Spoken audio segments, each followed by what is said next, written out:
বঙ্গোপসাগরে সৃষ্ট নিম্নচাপের জেরে কলকাতা সহ দক্ষিণবঙ্গের বিভিন্ন জেলায় বৃষ্টি।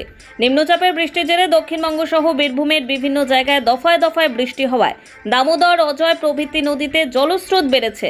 নিম্নচাপের বৃষ্টির জেরে বীরভূমের অজয় নদের জলস্রোত বিপদসীমার উপরে ফেরিঘাটের রাস্তা দিয়ে বয়ে যাচ্ছে। সাধারণ মানুষ জানিয়েছে, নদীর জল বেড়ে যাওয়ার ফলে রাস্তার বেহাল অবস্থা।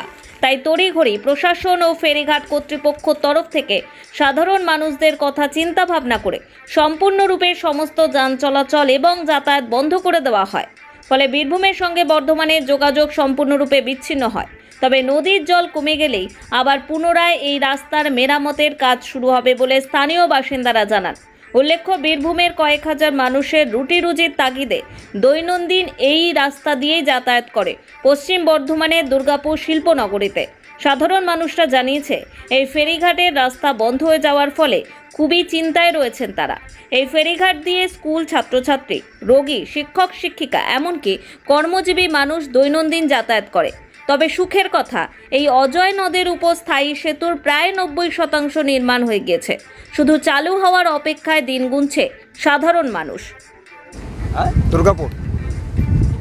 দুর্গাপুর ওই সোনাগাতে ডিউটি করি।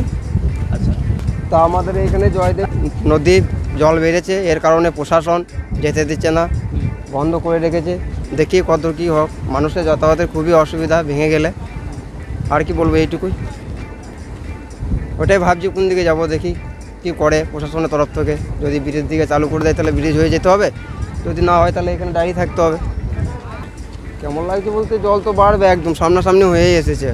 অলরেডি জল চেপেও গিয়েছে, ওইদিকে ভেঙে যাওয়ার সম্ভাবনা বেশি।